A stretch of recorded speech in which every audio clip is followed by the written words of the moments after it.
Regular viewers of the channel read that title and noticed that it had nothing to do with LoFi Sky, Discord link in the description, or Godot. Don't worry, those updates are coming soon enough. Anyway, remember whenever Eddie Murphy was in a live-action Haunted Mansion movie that kicked all the ass in the world? Well, if you were on the hunt for a deal in 2003, you could have picked up the surprisingly unrelated video game on PS2, GameCube, or Xbox. Inside the manual, you'd find a voucher for exactly one ticket to the movie, as long as it's under $6.50 and before December 15th of 2003. Your date would have to pay for theirs, unless they also bought a copy of the game, in which case they're a keeper. Astute listeners may have noticed that I called the game Unrelated. Despite being what amounts to basically promotional material for a movie on a system full of movie tie-in games, the game tells the plot of the ride instead. Since the ride served as source material for both, there's a small amount of overlap in set pieces and characters, but Haunted Mansion has a weird relationship with story. Rides don't tend to have incredibly complex plots. How complex of a story can you tell in 5 or 10 minutes when the goal is to show off as many cool effects as possible? Further, the ride appears in 5 different parks with varying degrees of adherence to the original. This dilutes the story into a series of recurring but rearranged symbols. This puts Haunted Mansion more in line with myth and legend like King Arthur or Robin Hood, as opposed to the more modern continuities we've come to expect. Whether intentional or not, Disney has basically been spending the last 50 years creating a folktale in an age where that medium has all but died out. Wait a sec, wasn't this a video about a PS2 game?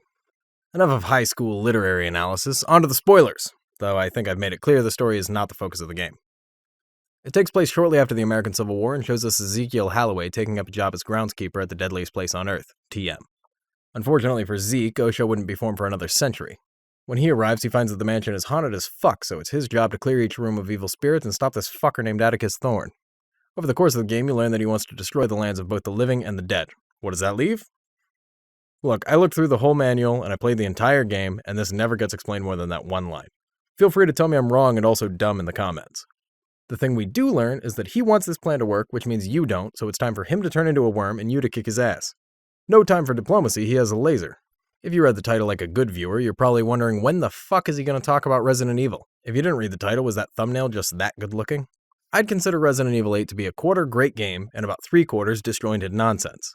Before we go any further, there are going to be minor spoilers for Resident Evil 8 in this next section. This one gets a slightly longer spoiler warning because, unlike Haunted Mansion, it isn't old enough to vote.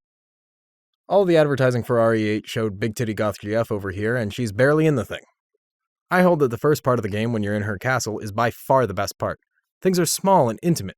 We don't need a giant mucus fish or a telekinetic neckbeard because Alcina and her daughters are more than enough of a threat. Just one of them could kill you, and they may at any point. Keeping the story contained to this castle with these villains would have made for a much more coherent and compelling story. Mother Miranda can still be the big bad, and the story can go largely unchanged. As it stands, we have a fantastic opening sequence that we ditched to fight characters so barely related to the exposition. My gameplay gripe with eschewing the castle is that it makes everything seem smaller. Instead of a large varied castle, we have a couple of locations with a few nearly identical rooms in each. Oddly, this is a fault the previous game avoided almost entirely. Remember earlier when I talked about Haunted Mansion? The whole game takes place on the property, making it feel vast and carefully crafted. The game avoids repetition by taking you to the cemetery, the greenhouse, the kitchen, all over the property to solve unique puzzles. The biggest issue I had with Resident Evil 8 is that there's no depth to any of the lore's levels. I don't care about any of these environments because I basically hopped on a minecart, saw the 2 interesting bits, and left. Games where the map has a ton of locations with barely any depth between them were technically impressive whenever Elite released in 1984. By the time Oblivion released in 2006, it had become par for the course. AAA games have a tendency to give us massive maps that amount to little more than a commute between spots with one interesting thing each.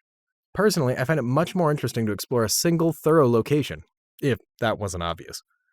Does this mean that I'm saying that Haunted Mansion is better than RE8? Not really.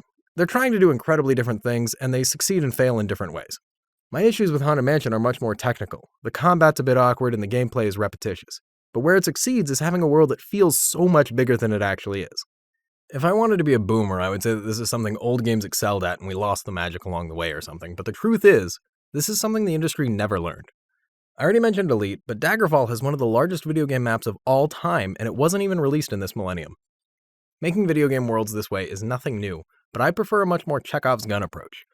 Adding boring bits to your world to separate the interesting stuff isn't good pacing, it's just boring. This is the first video I've made where I'm expressing an opinion beyond, hey, isn't Endless Ocean great? So it took a while to figure out exactly how I wanted to say that without rambling endlessly. Conveniently for me, this idea came just in time for the spooky season, and I'm planning on doing more Halloween content this month, so subscribe to see that, and join the Discord to tell me why I'm wrong about Resident Evil. Until next time, love you, kisses, bye.